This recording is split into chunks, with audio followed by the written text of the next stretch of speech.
Idol, we don't know each other, but you look tired, bro. Yung video na nakita mo, kakataas ko lang mag-workout.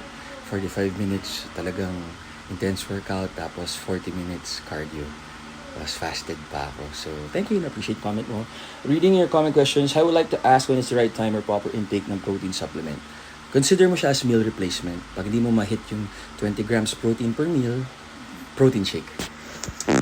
Lods, paano palakasin ng immune ng may fatty liver? Pag may fatty liver tayo, ang pinaka-safe para mawala yung fatty liver is fasting. And then konting galaw or workout para ma-burn yung fatty liver. After mga 4 weeks to 8 weeks na consistent tayo naka-calorie deficit, konti kinakain, tapos tubig lang tayo ng tubig hanggang maano yan. Kasi kung hindi yan dahil sa pag-iinom, minsan hereditary yan. Ako rin, nung kabataan ko, meron akong fatty liver na pure lang siya through fasting. Marami talagang gamot ang fasting. Creatine when is the best time? Anytime. Basta you take it every day consistently.